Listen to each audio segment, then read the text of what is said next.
Once you change your philosophy, you change your thought pattern. Once you change your thought pattern, you change your attitude. Once you change your attitude, it changes your behavior pattern. And then you go on into some action. As long as you got a sit-down philosophy, you'll have a sit-down thought pattern. And as long as you think that old sit-down thought, you'll be in some kind of sit-down action. They'll have you sitting in everywhere. It's not so good to refer to what you're going to do as a sit-in. Then right there, it castrates you. Right there, it brings you down. What goes with it? Think of the image of someone sitting. An old woman can sit. An old man can sit. A chump can sit. A coward can sit. Anything can sit. Well, you and I have been sitting long enough, and it's time today for us to start doing some standing and some fighting to back that up.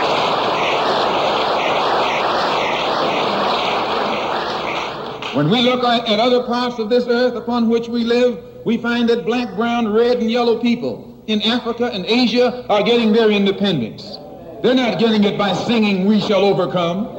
No, they're getting it through nationalism. It is nationalism that brought about the independence of the people in Asia. Every nation in Asia gained its independence through the philosophy of nationalism. Every nation on the African continent that has gotten its independence brought it about through the philosophy of nationalism. And it will take black nationalism that to bring about the freedom of 22 million Afro-Americans here in this country where we have suffered colonialism for the past 400 years.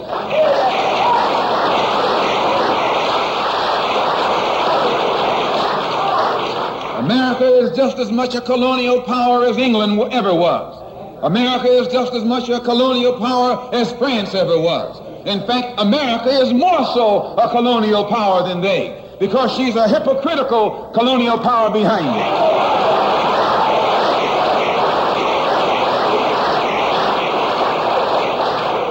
What do you call second-class citizenship? Why, that's colonization. Second-class citizenship is nothing but 20th century slavery. How are you going to tell me you're a second-class citizen? They don't have second-class citizenship in any other government on this earth. They just have slaves and people who are free. Well, this country is a hypocrite.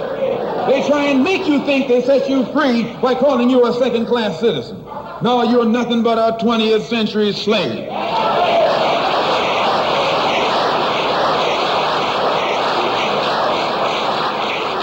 Just as it took nationalism to remove colonialism from Asia and Africa, it'll take black nationalism today to remove colonialism from the backs and the minds of 22 million Afro-Americans here in this country.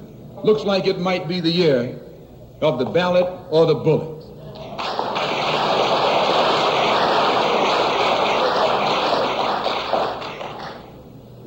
Why does it look like it might be the year of the ballot or the bullet? Because Negroes have listened to the trickery and the lies and the false promises of the white man now for too long, and they're fed up. They've become disenchanted. They've become disillusioned. They've become dissatisfied. And all of this has built up frustrations in the black community that makes the black community throughout America today more explosive than all of the atomic bombs the Russians can ever invent. Whenever you got a racial powder keg sitting in your lap, you're in more trouble than if you had an atomic powder keg sitting in your lap. When a racial powder keg goes off, it doesn't care who it knocks out the way. Understand this, it's dangerous. Because what can the white man use now to fool us? After he put down that march on Washington, and you see all through that now, he tricked you, had you marching down to Washington. Yes, had you marching back and forth between the feet of a dead man named Lincoln and another dead man named George Washington, singing "We Shall Overcome."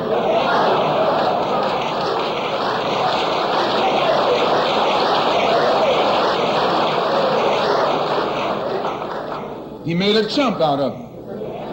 He made a fool out of you. He made you think you were going somewhere, and you end up going nowhere but between Lincoln and Washington. So today our people are disillusioned. They've become disenchanted. They've become dissatisfied. And in their frustrations, they want action. You'll see this young black man, this new generation, asking for the ballot or the bullet. That old Uncle Tom action is outdated. The young generation don't want to hear anything about the odds are against us. What do we care about odds?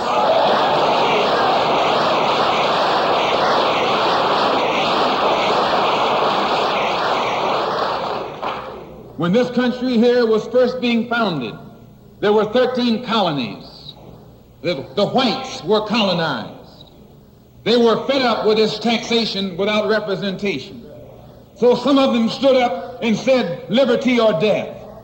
Though I went to a white school over here in Mason, Michigan. The white man made the mistake of letting me read his history books. He made the mistake of teaching me that Patrick Henry was a patriot and George Washington wasn't nothing nonviolent about old Pat or George Washington. Liberty or death was what brought about the freedom of whites in this country from the English.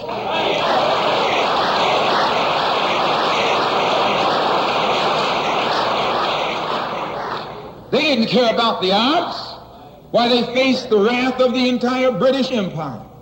And in those days, they used to say that the British Empire was so vast and so powerful when the sun would never set on it.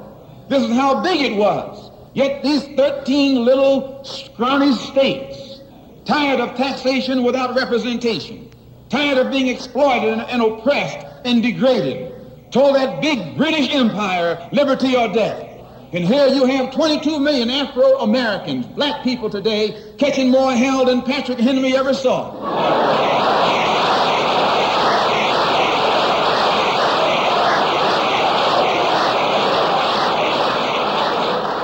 And I'm here to tell you, in case you don't know it, that you got a new generation of black people in this country who don't care anything whatsoever about odds. They don't want to hear you old Uncle Tom handkerchief heads talking about the odds.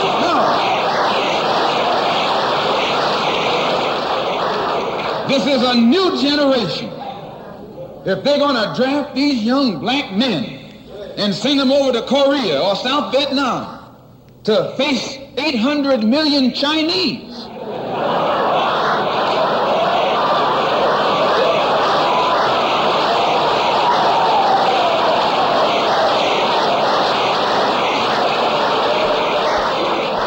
if you're not afraid of those odds, you shouldn't be afraid of these odds.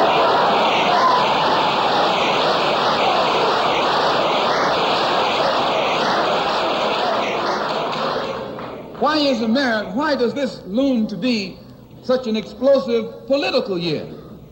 Because this is the year of politics. This is the year when all of the white politicians are going to come into the Negro community. You never see them until election time. You can't find them until election time. They're going to come in with false promises. And as they make these false promises, they're going to feed our frustrations. And this will only serve to make matters worse. I'm no politician. I'm not even a student of politics. I'm not a Republican, nor a Democrat, nor an American, and got sense enough to know it.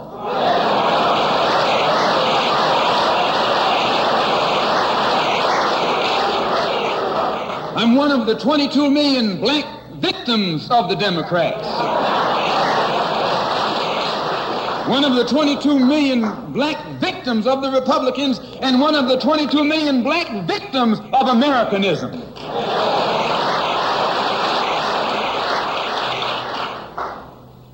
And when I speak, I don't speak as a Democrat or a Republican, nor an American. I speak as a victim of America's so-called democracy. You and I have never seen democracy. All we've seen is hypocrisy.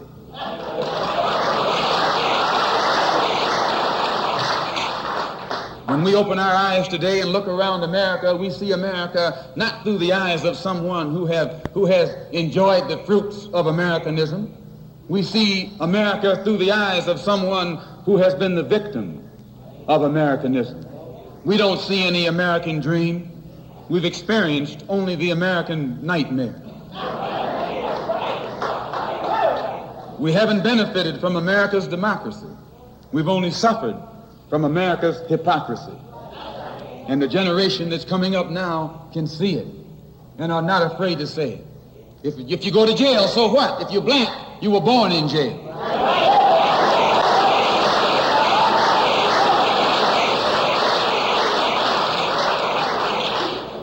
If you black, you were born in jail. In the North as well as the South. Stop talking about the South. Long as you south of the Canadian border, you're South.